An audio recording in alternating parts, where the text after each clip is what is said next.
Hey there, listeners, and welcome to the Season 7 premiere of the Creative Genius podcast from Pearl Collective. In this podcast series, co-founders Gail and Erin have conversations with interior designers and experts in the design industry, from Pearl Collective clients to celebrity designers to the people who support our wonderful industry. If you enjoy our podcast, feel free to subscribe on Apple Podcasts, Google Podcasts, or wherever you get your podcasts.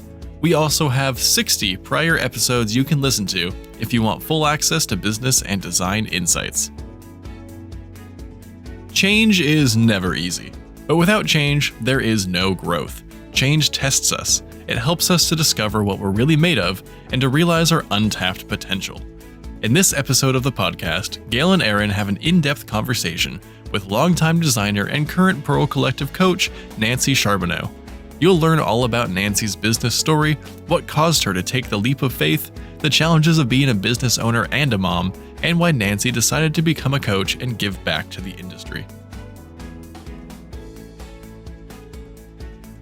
We are so happy today to have Nancy Charbonneau, who has been a longtime client for our company and has been through a couple of our branding changes and also has now joined our coaching team. So we are just delighted to have you, Nancy, and we're going to just ask you a lot of random questions today. I hope you're ready for this. Oh my goodness. Thank you so much for having me. I'm honored to be here and I am so excited to talk to you today. So thank you.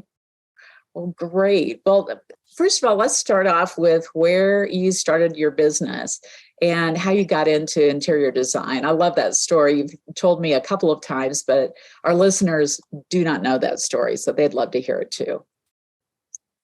So I grew up in a household. My dad built the house that we lived in, and my mom had a sewing room in our basement. And so I grew up just watching my dad always, adding onto the house, doing fun projects around the house. This was way before HDTV. So it's I kind of grew up with HGTV in my house. My mom, like I say, she had her sewing room and she made all of the clothes for my Barbies, and she made all the, at the time, curtains in our house. And she just was very creative. I just had a very creative household that I grew up in. And so as I became a teenager, I started becoming interested in fashion. So I started sketching and doing a lot of things with my art background as far as fashion goes. And my dad just could not get on board so much with, me being an artist or going into fashion. But I found a college that had a good fashion program. And so I convinced him to allow me to go. And so I did go to my university originally in the fashion program. And then I spent that summer working in a retail store, clothing store. And most of the people that worked in that clothing store had the fashion design degrees. And so I was a little discouraged with the thought of working in a retail store when I wanted to do design. And so coincidentally, at the same time, my boyfriend, who now my husband his parents were building a house and had hired an interior designer. And that was very new to me because I grew up, with parents that did everything. They would not have hired somebody for that. So to get to see my husband, boyfriend at the time's mom and dad working with an interior designer, building a home, it was like a brand new world for me. And it was so exciting. So luckily, my university had an interior design program as well. And it was an up and coming design program. They were getting FIDER accredited at the time. And so it was a really great time for me to get involved in that program and change my major after my freshman year to interior design. And I just haven't looked back since.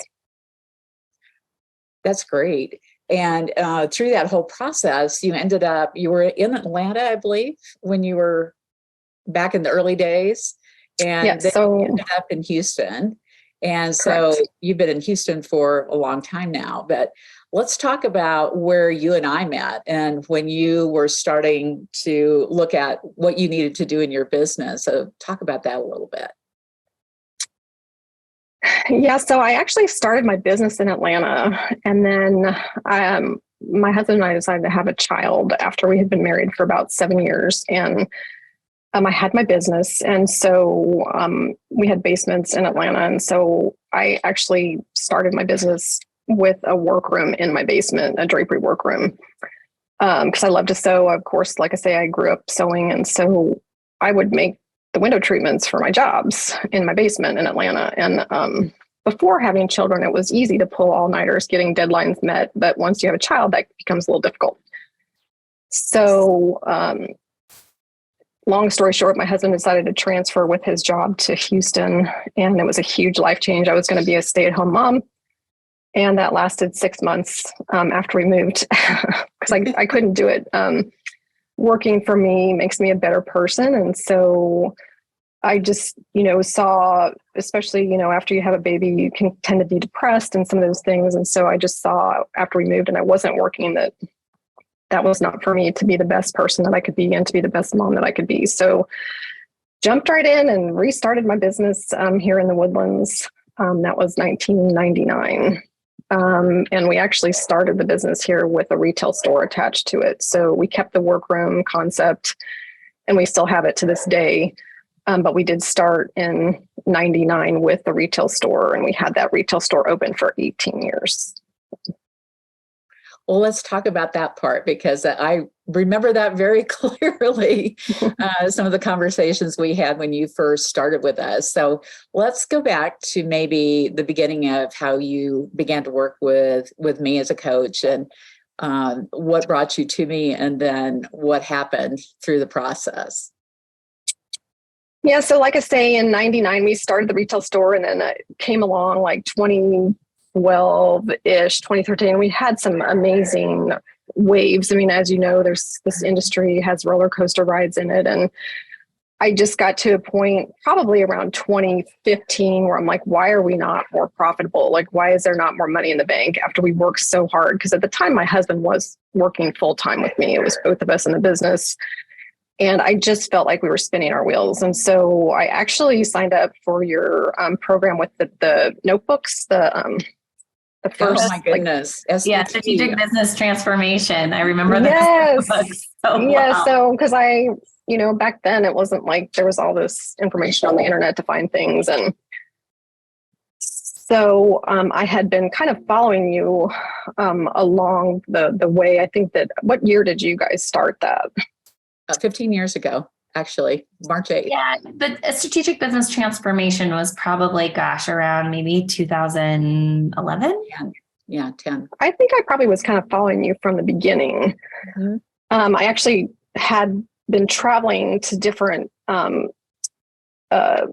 seminars with a woman named Cheryl Strickland, and she actually had passed away probably close to when I started working with you. She was a window treatment person though. And so I had been traveling around because back then you couldn't do webinars and things like that. And then, not having her to, continue because I love to learn. I just love to learn so much. And so anyway, I started following you probably close to when you started, and then finally reached out and invested in the notebook program, what was it? Small business transformation. Yeah, we had all these sorts of acronyms when we first started. So it was SVT, and it was for strategic business transformation. Yeah. Yep. And so I think just soon after that, you had reached out to me to meet in High Point at a dinner you were having. And that was in 2016, which I came and met you in person at that event in High Point and just haven't looked back since. That's so funny. So it's hard to believe it's been that many years. And through that whole process, I know we went through a lot of conversations, and then you joined our boardroom, and I'll never forget the retreat when we're all sitting there out on the patio at the retreat at the hotel, and we had the two groups together, boardroom 2 and the charter boardroom at that time, and you're getting feedback from all of the people in that group about your business. So why don't you talk about that and what happened? Yeah, it's that's probably one of the pivotal days in my life, really, because I had come to that boardroom retreat, a little apprehensive and not sure what I was going to do with my business. And so I felt like I was at a turning point and needed help. And it was just, again, serendipity, like the universe just, with perfect timing, just put these people there that just were brutally honest with me, including you. And to say, okay, this is what you need to do. And I was just at a point where I was just ready and open to be like, I'm not going to spin my wheels for the rest of my life. You know, I want to make traction. I want to, you know, do what I need to do to make this be successful and to make all of this effort worth it. One of my faults is that I'm not a quitter, and sometimes I need to quit. And so with that being said, you know, for me to pivot is much easier than for me to quit something. So it was perfect timing. It was so interesting too. I can remember that very clearly because Klaus Baer was very direct with you as well and kind as he always is. But we were all encouraging you to change your branding, which you did. And you got out of your retail space, which was a very expensive space. And you had to make some massive moves in a very short period of time, move out of that space, get it out from under you, from you having to pay for that. And just all of those changes that you went through. And what I remember so distinctly about all of this is you took it all in stride, but you also immediately took action and you got it done. As hard as it was, you managed to move into more of a warehouse space and set it up so that your office could operate. And you made some of the tough decisions around cutting back staff to get to the point where you had more full-time versus part-time. I remember you had 17 part-time people when we started. And I think back on that because that happened just a little bit organically, I guess, because you said most of them had babies and then they kept coming back part-time and you kept them. And then the next thing you know, you're there with a whole team of half-time people, which means it takes twice as long to get things done. So as you were going through this whole process, I look back on that and just remember that so vividly. And what I really want to congratulate you on is your courage, because it takes a tremendous amount of courage to be willing to change. I just saw this really great cartoon today that says, who wants to change? Everybody raises their hand. And who all wants to do the work of changing? And nobody raises their hand. But you raised your hand and you did it. So good for you. That brings tears to my eyes. Thank you. I appreciate you saying that. Like I say, I was just at a point in my life where it was like, I'm just going to do whatever it takes, you know, kind of thing. And you have made such an impact in my life for that. And I will be eternally grateful because it did change my life and it was very difficult. And I mean, even to this day, when I'm meeting with my management team, I really think I never want to make the same mistakes again. And we need to make sure we're not going backwards, that we're moving forwards. And, you know, it really and truly all stems from that retreat, which is, you know, amazing, really. I remember you talking about, we were outside and it was beautiful and everybody was enjoying the weather and you were the main topic, right? Like everyone was there supporting you. And I remember talking about the name of your company and the brand of your company and to the effect of like, well, no one's going to know how to spell my last name. And it's like, that's just a different thing. And everyone's like, you have a beautiful last name, Charbonneau. Like, it's beautiful. You should use it. And everyone was really encouraging you. So, you know, even those fears that maybe you had, like right off the bat of like, well, I'm not going to name it this because of this, you were listening. And I remember, gosh, I think that retreat was towards the end of the year. And it was like within seconds, I felt like you already had, you know, your new branding out and your new email addresses and you were making stuff happen. So during that time when you had this huge project ahead of you, and we haven't mentioned Kimberly yet, but your right hand, she's amazing.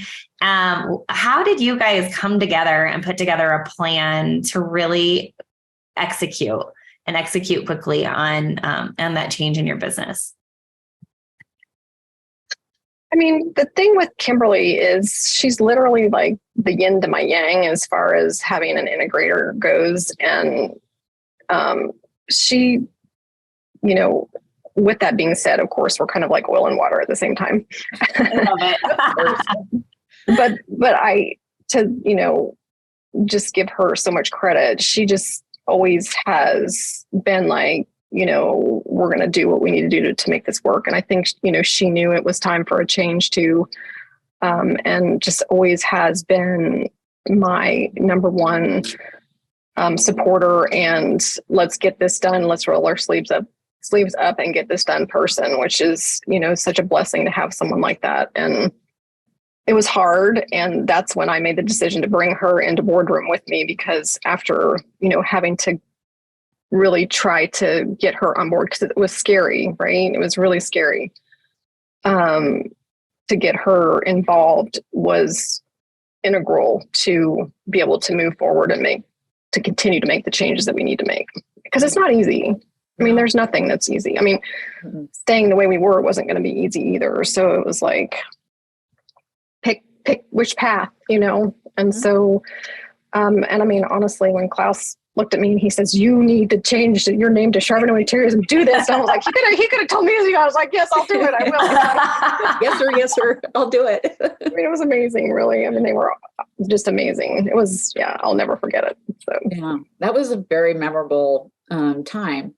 And the thing that I love about this too is I love what you said about pivoting, because pivoting, we have done it so many times in our business, and we continue to do it because we keep experiencing things like COVID, or we have a recession, or then we have inflation, and then we have, you name it, we've had it all. And I think that and I would love your opinion on this, but I think that we grow the most when we have to face these really difficult, pivotal moments where we actually have to find out who we are, what are we made of, how much grit do we have, how much resilience do we have, and how much determination do we have to really break through whatever our current situation is and do something radically different that you don't know how it's going to turn out, but you have to believe that it's the right move. So talk about that a little bit. Yeah. So one of my personal core value words is to be invincible.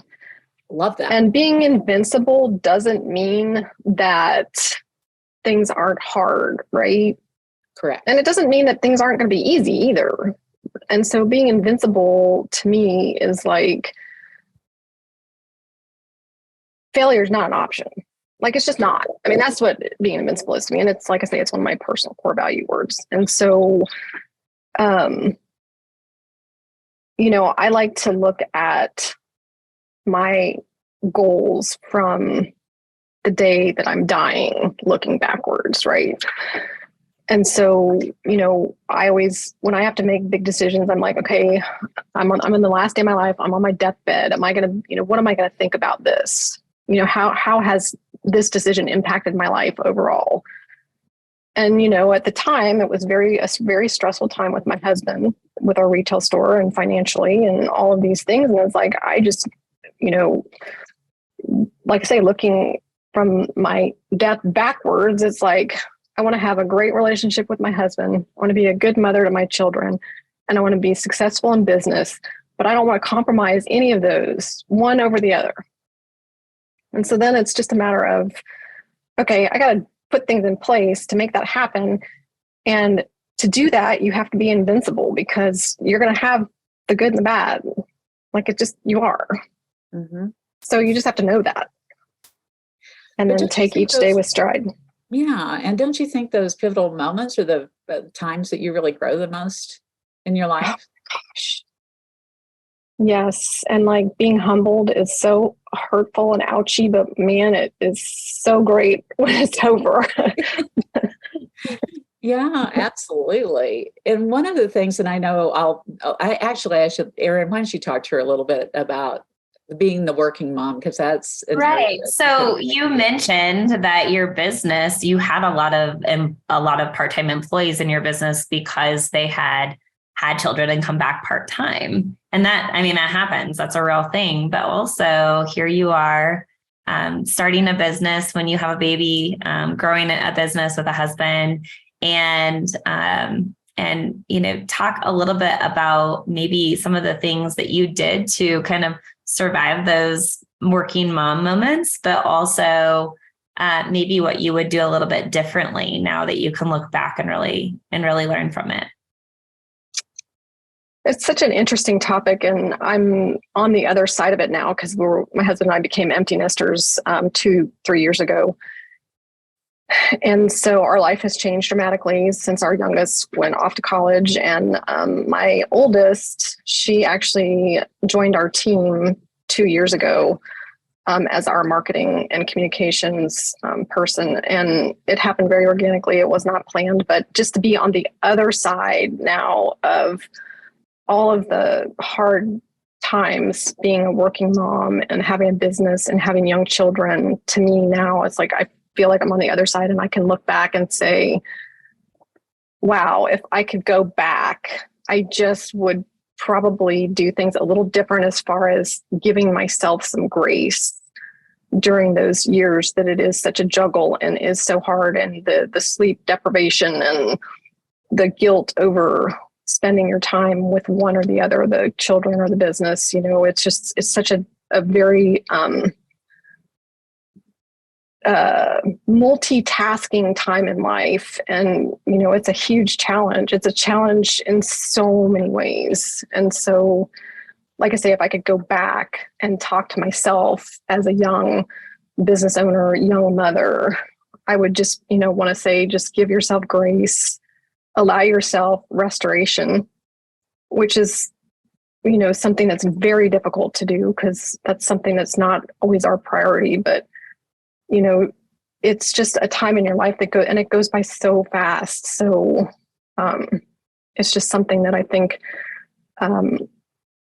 is very important to daily really have purpose and intention over what you're telling yourself in your head as far as your ability to do this undertaking. So what would be some of the things looking back that you either felt like you did well, or maybe you do it a little bit differently, aside from the grace and reminding yourself of your purpose, of like just how to balance those work responsibilities and those responsibilities at home?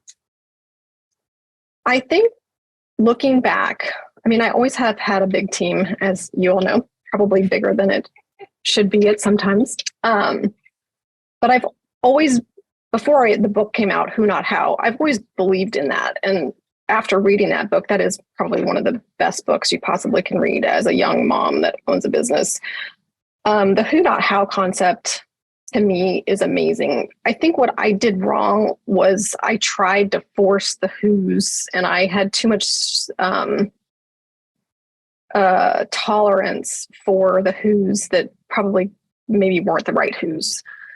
And so I think that if if I could go back and change some things, I just might have tried to put some different people in some seats to help me more than I had. And I think that's key because, not everybody wants to manage a big team and be a leader to a lot of people.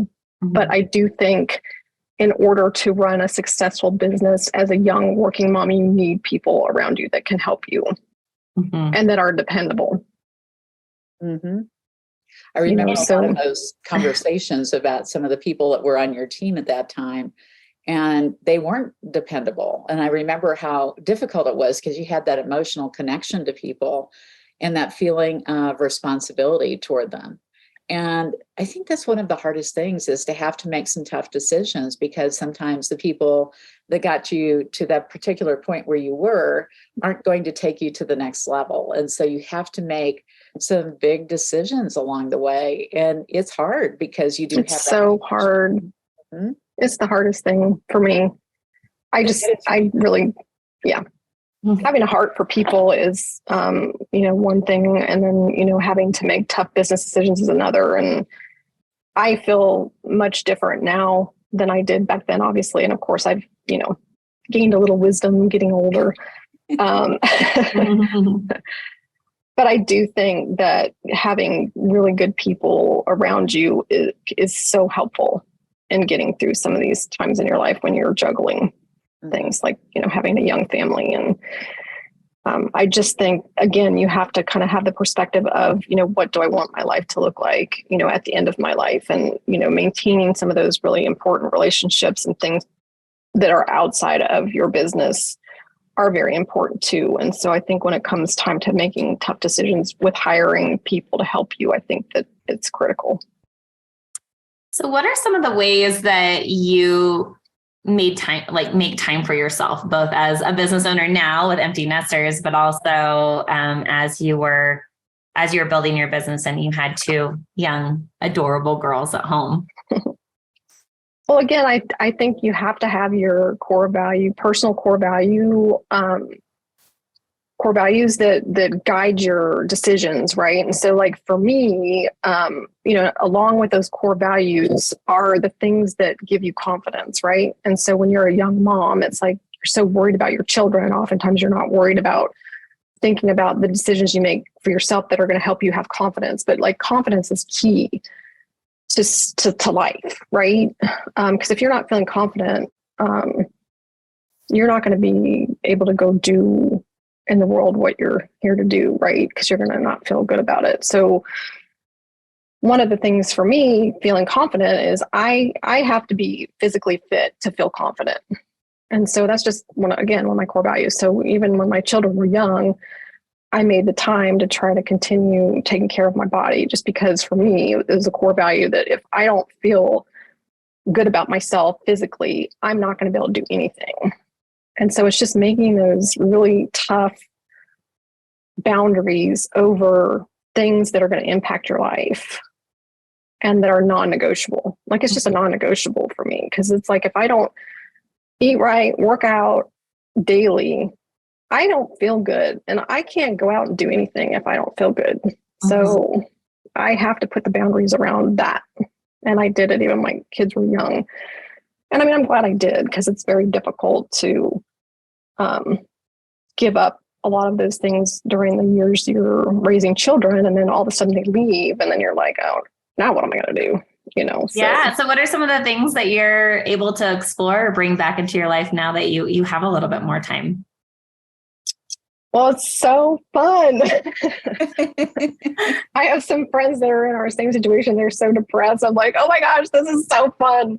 I'm just able to, I had so many hobbies growing up, again, with such creative household I grew up in. I took art classes and pottery classes and all these things as a kid, and piano lessons, and played tennis and all these things. And so I'm just able to, go start doing those things again. I'm taking an oil painting portrait class right now.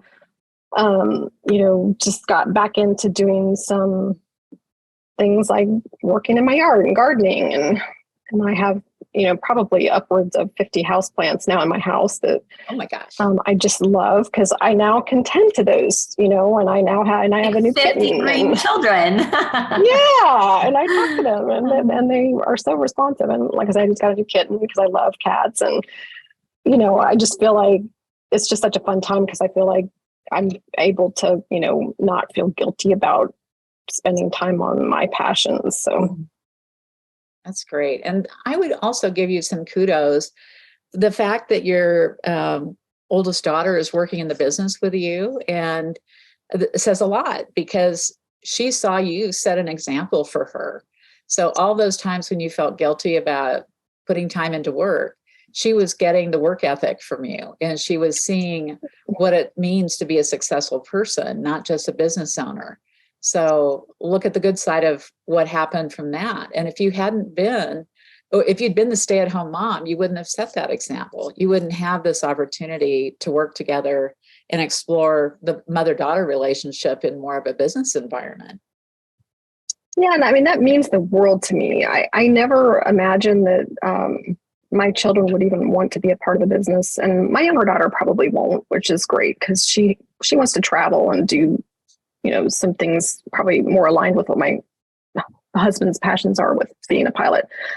But when my older daughter, graduated from college, and she's so smart and so talented, she was at a job where she was feeling underutilized. And she called me one day, just kind of asking for some advice, because she had this job, and she said that she would get her work done in 2 hours, and she'd have to sit there the rest of the day, and they wouldn't let her go beyond her job description to, do things, and I'm like, oh my gosh, well, we literally just wrote a job description for a marketing person. Would you like to interview for it?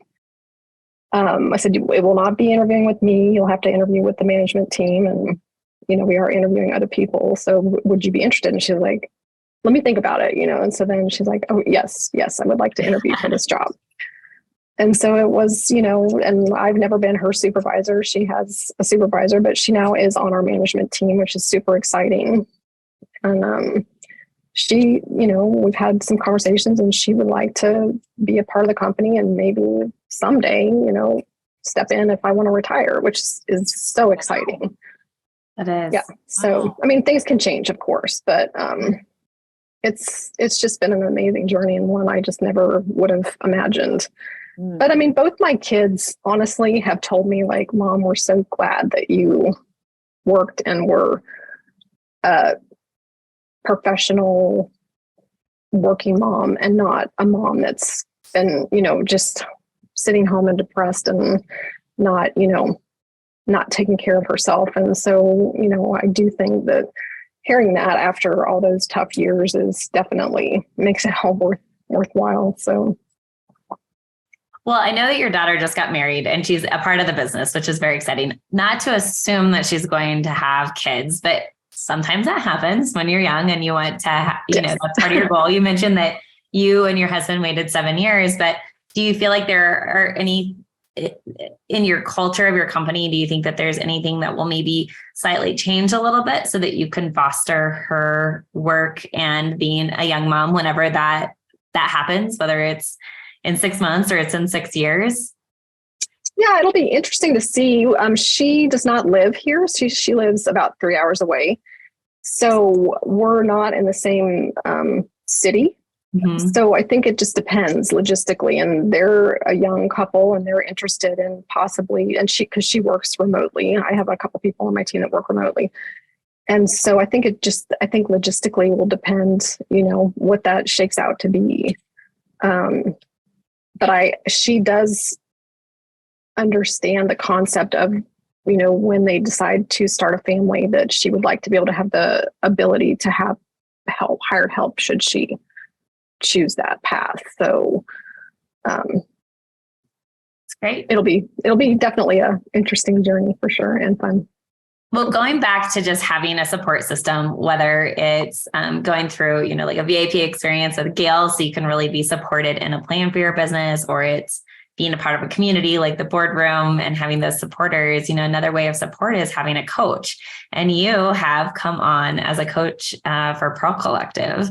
And let's just talk a little bit about that. Coaching isn't for everybody. You're still running your business as well. So what made you want to be a coach? And, what are some of your favorite highlights from it so far? Well, it's interesting because my mom was a elementary teacher, and I just never felt like I had a teaching bone in my body. Like, I just felt like, oh, this must skip a generation, because I had no desire to become a teacher. And so when Gail had asked me, to consider coaching, I did a lot of reflecting, and I was like, you know what, I actually think that I would love that.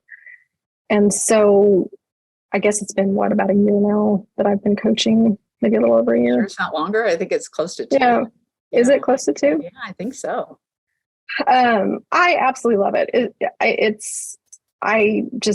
I'm so shocked at how much I just have loved it. It's just amazing to me. And I feel like part of my life goals is to give back. And it's just such a very amazing way to give back in my mind.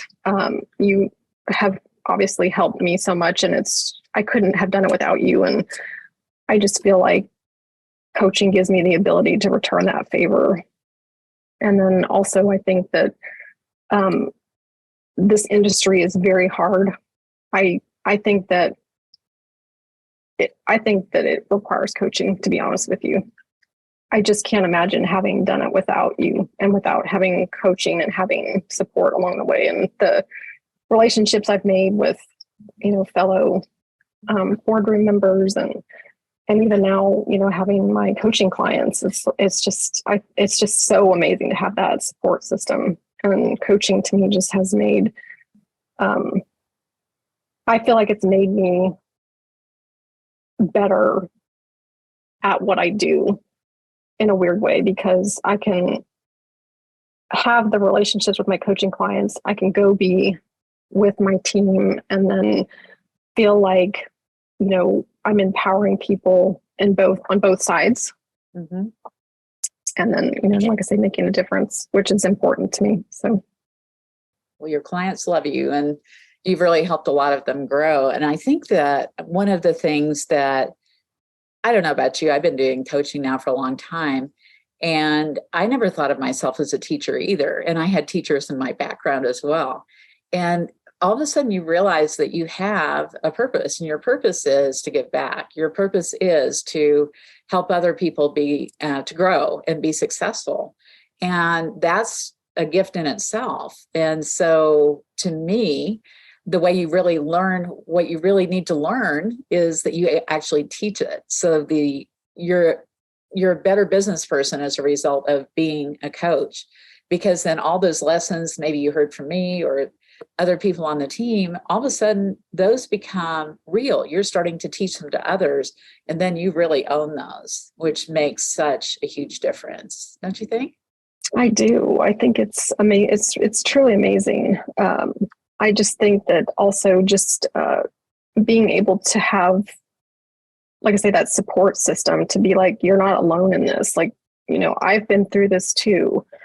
You will come out the other side, those kind of things, I think is something that we all need to hear.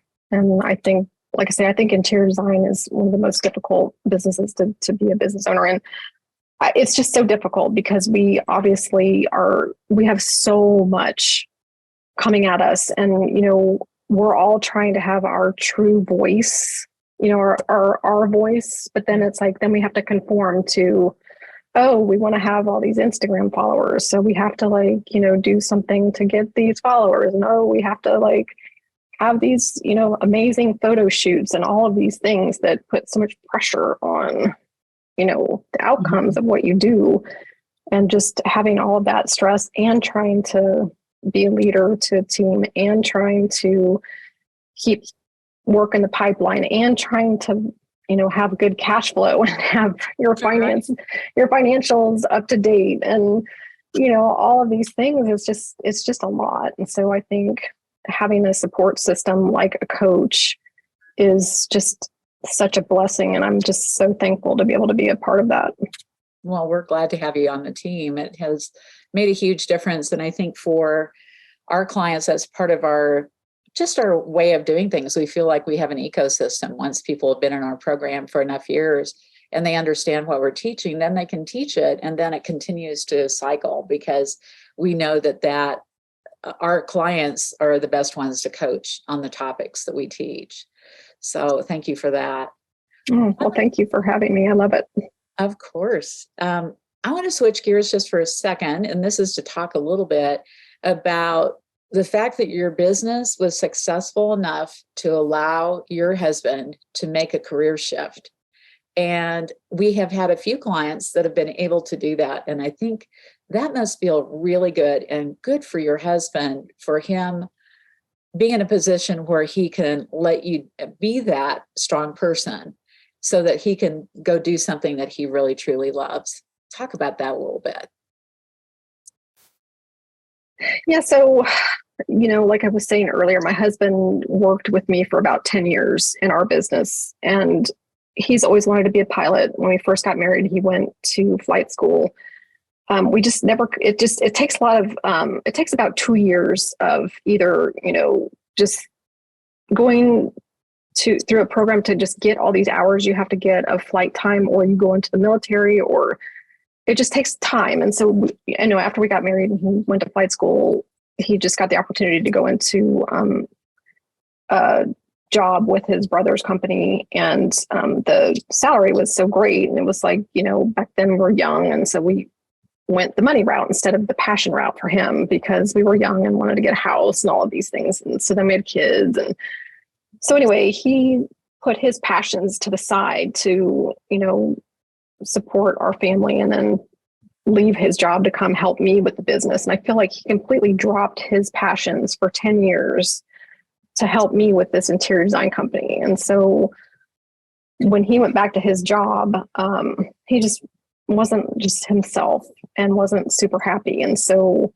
when the pandemic hit, he just made some hard decisions, because we were doing Ben Hardy's program that through your recommendation, and he was doing it along with me, and just talking about your future self. And, like I say, we became empty nesters, and he's like, gosh, I just really want to fly. And so I'm like, you know what, we're not getting any younger. We're, in our young 50s. It's like, how many more years do you have to be a pilot? Maybe 20 at the most. And so I'm like, you need to do this now. And luckily our business, we have an amazing team. I have just such great people, and it just was a really good time for it to, continue to maintain, me taking a salary and those kind of things, so that he could finally pursue what his passion is. And it's truly a joy to watch. And he has a few job offers on the table for this coming spring to go into the airlines. And it's just amazing. It's truly just been a fun process to watch. And he's, doing all of these things alongside young people that are in the same, phase of their career. They're like in their young 20s, and he's in his young 50s, but he's actually getting to mentor some of those kids, because they don't have the street smarts that he has. And so it's just so cool to watch. And it's just been such a blessing. That's so exciting. Well, just to wrap up, we usually like to ask 3 things that we could give to our listeners, both in either business or personal, just that they could take back to their businesses or their lives today. What are 3 takeaways that you think you'd like to share? So I think the 3 things I would say is to give yourself grace, but at the same time, remember to try and laugh every day. And just, life has to be enjoyable and fun, and sometimes that's difficult. So just don't take yourself too serious, and laugh, and stay strong to, what is meaningful to you in your life. So that's 1. And then 2 would be, I do believe in that word, restoration. So just don't forget to take care of yourself. Restoration is a real thing, and it is absolutely needed. And it can even be, in fact, I was just listening to something on restorative yoga, that even if you do a 5-minute restorative yoga session, you can completely reset your frame of mind. Wow. So just in dealing with all of the stress that comes along, just taking the time for that restoration, even if it's 5 minutes, we all can spare 5 minutes.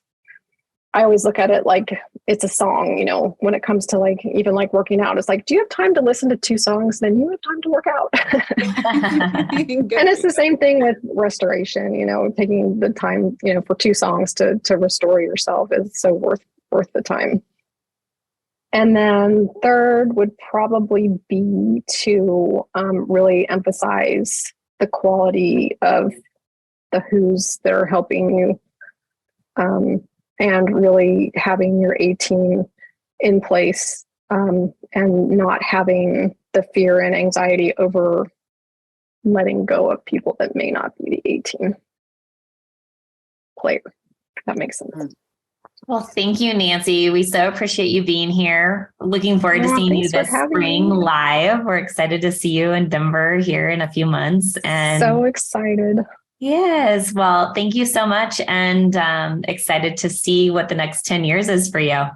Exciting. Thanks so much for having me. Appreciate it so much. Thank you, Nancy. Thank you for joining us on our first episode of Season 7. Stay tuned for the next couple weeks, where we'll be releasing 2 different interviews with industry veterans from our time at High Point Market. You'll learn their stories and how they're contributing to the education you can find as part of High Point's bustling design scene. Make sure to learn more and register for our upcoming events. On September 13th, you can attend the free Financial Masterclass. Or if you're in Houston, Gail Dobie will be speaking at Design Edge Houston on the 13th and 14th. We'll also be announcing our High Point Market appearances and events very soon. Go to our events page at thepearlcollective.com/events to keep up to date on where we'll be. If you're interested in learning more about Pearl Collective, you can follow us on Instagram, Facebook, and LinkedIn, or visit us at thepearlcollective.com